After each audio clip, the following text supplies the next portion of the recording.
स्वागत करता हूं आप सभी का इस नए वीडियो में। इस वीडियो में हम लोग उत्तर प्रदेश पीएससी यानी कि UP PSC LT 2026 computer science mains exam के जो संभावित प्रश्न है उसका पूरा जो है निचोड़ लेके आया हूं। और मैं आपको गारंटी देता हूं कि देखिए, मैं भगवान तो नहीं हूं, लेकिन मैं आपको इतना गारंटी देता हूं कि इसमें जितने क्वेश्चन हैं, अगर आप उस क्वेश्चन को कम्प्लीटली जो है रिविजन कर लेंगे तो निश्चित रूप से आपको मेंस एग्जाम में पास होने से कोई नहीं रोक सकता है। और आप लोग हमारे चैनल को थोड़ा सपोर्ट करिए, क्योंकि मैं अभी बहुत छोटा मेरा सेटअप है, इसलिए जो है हम उस तरीके से आपको लाइव आके और सारी चीज़ें जो है एक्सप्लेन नहीं कर पाते हैं। पीडीएफ के मामले पीडीएफ से ही हम आपको एक्सप्लेन करके बताते हैं चीज़ों को।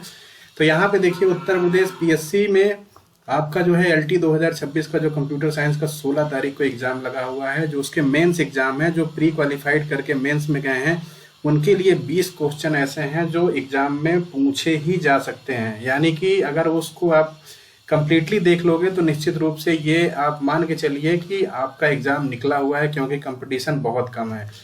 तो देरी ना करते हुए सबसे पहले हम आपको क्वेश्चन की तरफ ले चलते हैं, क्योंकि देखिए मेन ये है कि क्वेश्चन।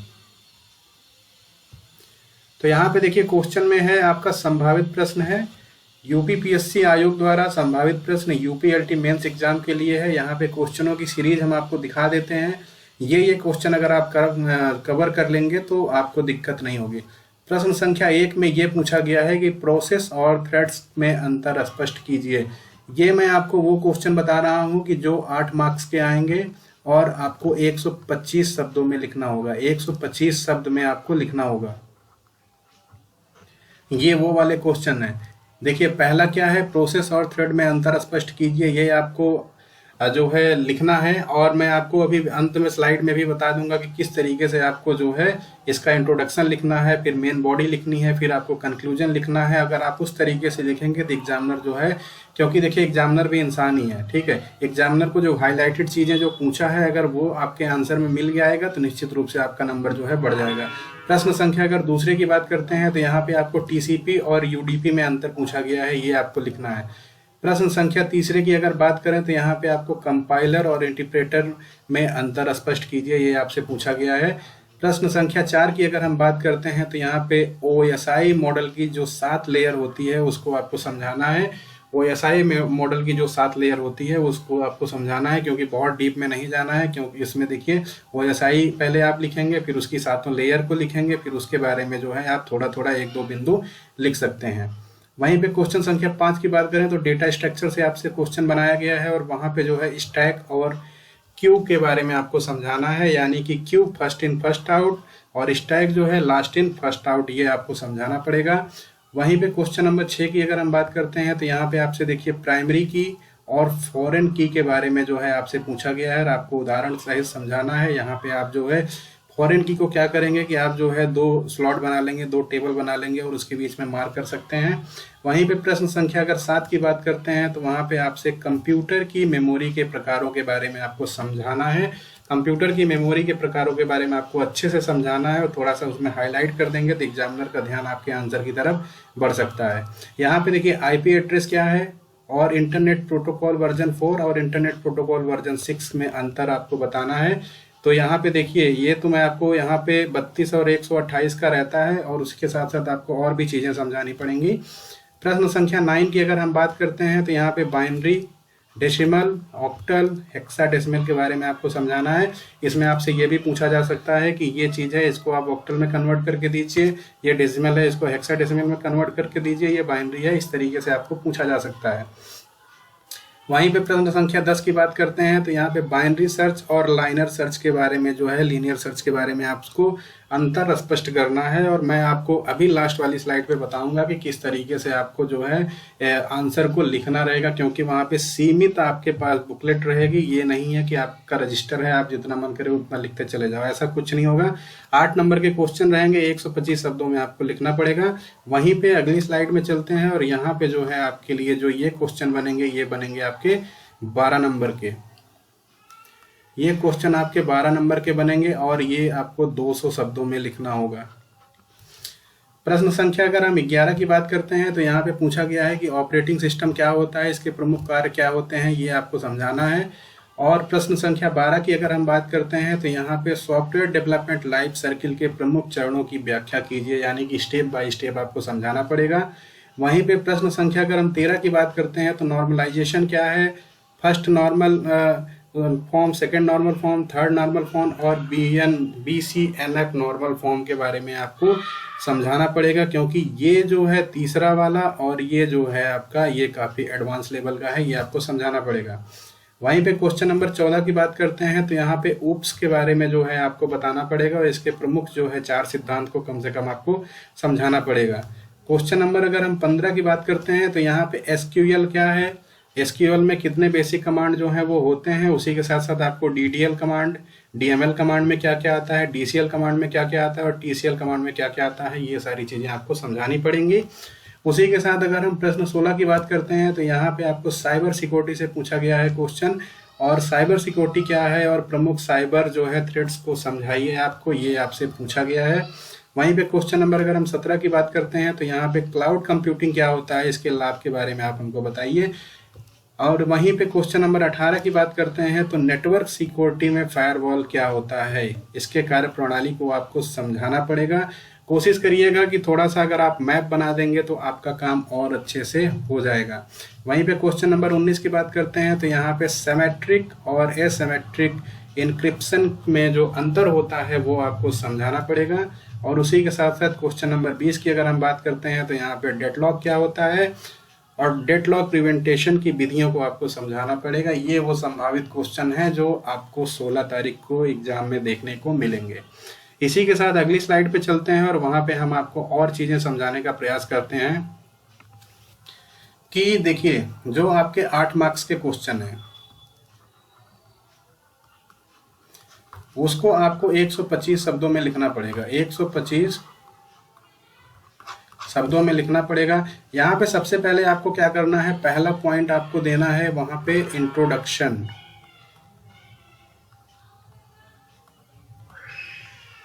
दूसरा पॉइंट आपका रहेगा मेन बॉडी,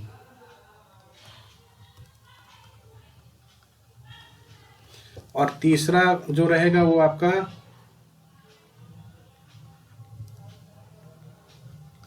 कंक्लूजन रहेगा।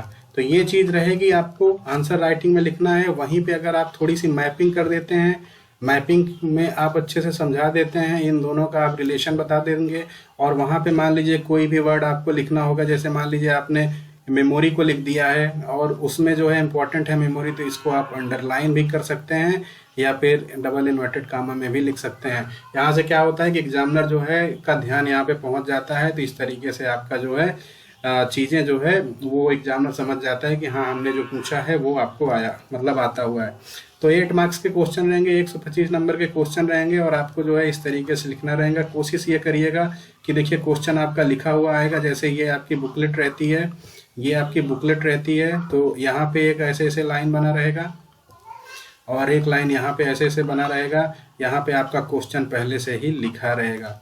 तो ये जो है आपके क्वेश्चन इस तरीके से रहेंगे। अब हम आपको अगली स्लाइड पे बताते हैं कि जो आपके 120 मार्क्स के जो लॉन्ग वाले क्वेश्चन होंगे वो आपको कैसे लिखने होंगे। यहाँ पे देखिए जो आपके 12 नंबर के क्वेश्चन होंगे, यानी कि 12 मार्क्स के जो क्वेश्चन होंगे उसको आपको 200 शब्दों में लिखना पड़ेगा, 200 शब्दों में लिखना पड़ेगा। और इसमें क्या है, वही सेम चीज रहेगा। पहला आपका इंट्रोडक्शन रहेगा, इंट्रो रहेगा, दूसरा आपका मेन बॉडी रहेगा, तीसरा आपका कंक्लूजन रहेगा। तो ये तो चीज रहेगी। उसी के साथ साथ आपको मैप डिजाइन करना पड़ेगा, मैप डिजाइन करना पड़ेगा इसमें, और उसी के साथ साथ जो है डिजाइनिंग करके उसको हाईलाइट करना पड़ेगा। ये आपको हाईलाइट करना पड़ेगा क्योंकि ये जो क्वेश्चन है इसको 200 नंबर में है, तो आप इतना मान के चलिए कि जो 8 नंबर के क्वेश्चन होते हैं उसमें अगर आपका जो है आंसर राइटिंग ठीक ठाक है और जो भी एग्जामिनर पूछा है उसको अगर आपने ठीक से एक्सप्लेन किया है या उसके बारे में ठीक से एक्सप्लेन किया है तो आपको 6 नंबर के आसपास मिल जाते हैं। वहीं पे अगर पॉइंट टू पॉइंट अगर आप लिखे हैं तो 7 नंबर के आसपास भी आपको मिल जाते हैं। और उसी के साथ साथ अगर मान लीजिए जो उसने पूछा है उसको आपने टॉपिक में कवर किया हुआ है, इंट्रो नहीं मेन बॉडी में भी अगर आपने कवर किया हुआ है तो आपको 4 नंबर के आसपास मिल जाते हैं। अगर आप वो जो पूछा है अगर उसमें से आपने थोड़ा बहुत भी लिखा है तो उसी के हिसाब से एग्जामिनर जो है मेजरमेंट करके आपको नंबर दे देता है। और ये सिर्फ वीडियो में जितने भी क्वेश्चन हैं, इस वीडियो में जितने भी क्वेश्चन है मैं गारंटी के साथ कह रहा हूं, जो एससी समाज के लोग हैं और एसटी समाज के लोग हैं अगर इतना पढ़ के चले जाएंगे तो निश्चित रूप से क्वालिफाइड हो जाएंगे। देखिए मैं मतलब एक काफ़ी समय से जो उसका समरी था उसके आधार पे मैंने क्वेश्चन को बनाया हुआ है, लेकिन मैं गारंटी के साथ कह रहा हूँ कि जो एससी एसटी के लोग हैं वो जो है क्वालिफाइड कर जाएंगे। ओबीसी वाले जो है इस टॉपिक को अच्छे से कवर कर लेंगे, ओबीसी वाले इस टॉपिक को और अच्छे से कवर कर लेंगे। इसमें जितना भी मैंने बताया हुआ है अगर उससे रिलेटेड कुछ भी और चीज़ें आपको मिल जा रही हैं तो वो भी आप देख लेंगे। वहीं पे अगर यूआर की बात करते हैं तो यूआर की में तो पूरा जो है आपको देखना ही पड़ेगा, और उस यूआर में जितने भी हम क्वेश्चन बताए हैं वो आपको पूरा देखना पड़ेगा। उससे रिलेटेड अगर अन्य टॉपिक भी आपको मिल रहा है तो उसको भी आपको जो है कवर करना पड़ेगा। और लास्ट में हम आपको एक चीज़ और बता देते हैं कि अगर इस वीडियो पे आप लोगों के सकारात्मक लाइक्स आते हैं, सकारात्मक कमेंट आते हैं, तो जितने भी क्वेश्चन है मैं उसका सारा एक्सप्लेनेशन आपको दे दूंगा। और जैसे आपका अगर ठीक ठाक इस पे व्यूज रहा, मतलब मैं ये नहीं कहता हूँ कि आप लोग व्यूज को बढ़ाइए, व्यूज से हमें कोई लेना देना नहीं, हमारा मेन फोकस ये है कि आपका सिलेक्शन होना चाहिए। क्योंकि देखिए यूपीएलटी 2025 की जो वैकेंसी आई थी, जो यूपीएलटी 2025 की वैकेंसी आई थी उसका जो एग्जाम था 5 अप्रैल को था प्री, और मेंस आपका लगा है 16 अगस्त को, यानी कि आज़ादी के एक दिन बाद। आज़ादी के एक दिन बाद आप अपनी ज़िंदगी को भी आज़ाद कर सकते हैं, आप एक सरकारी शिक्षक बन सकते हैं, एक अच्छा खासा वेतन उठा सकते हैं। तो इस वीडियो में अगर आप लोग सकारात्मक कमेंट के साथ कहेंगे कि हाँ सर पूरे जो है क्वेश्चन का आप हमको एक्सप्लेनेशन दीजिए, किस तरीके से हमको लिखना है वो चीज़ें बताइए, तो हम निश्चित रूप से शाम तक प्रयास करेंगे और इस पे जो है काम करेंगे और आपको रात 10 बजे के आसपास तक इस पे वीडियो मिल जाएगा। तो एक बार क्वेश्चन आप और देख लीजिए किस तरीके के क्वेश्चन यहाँ पे आए, मतलब पूछे गए हैं, और उसको जो है आपको ध्यान देना है। और इतना तो मैं जरूर कहूँगा कि जो अनुसूचित जात और अनुसूचित जनजात के कैंडिडेट हैं उनके लिए जो है ये सोने पे सुहागा है ये सारे क्वेश्चन। जैसे मान लीजिए ये सॉफ्टवेयर डेवलपमेंट लाइफ सर्किल है, ठीक है, इसी में आपको क्या क्या पढ़ना है, इसमें आप CMM को पढ़ लीजिए। उसी के साथ साथ जब इसको आप पढ़ेंगे तो black box testing, white box testing, ये सारी चीज़ें आपको पढ़नी पड़ेंगी।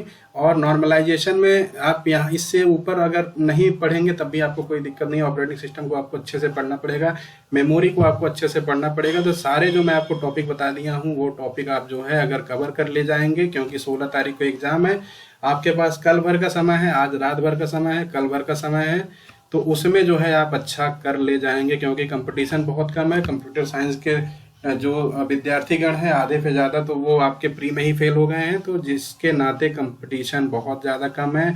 और वहीं पे बीटेक इंफॉर्मेशन टेक्नोलॉजी के जो छात्र हैं वो आउट ऑफ जो है वैकेंसी हो गए हैं, यानी कि उनका जो है फॉर्म को रिजेक्ट कर दिया गया है। तो कंपटीशन और ज़्यादा कम है, तो आपके पास एक बेहतरीन मौका है, गुड अपॉर्चुनिटी है कि आप जो है अपना भविष्य को संवार सकते हैं। अगर इस पे जो है आप लोग संभावित अच्छे जो है लाइक्स आएंगे और कमेंट आप सकारात्मक रूप से करेंगे तो हम सभी का सोल्यूशन आपको किस तरीके से इंट्रो देना है, किस तरीके से इसकी मेन बॉडी लिखनी है और उसी के साथ मैपिंग को भी हम आपको अच्छे से समझा देंगे।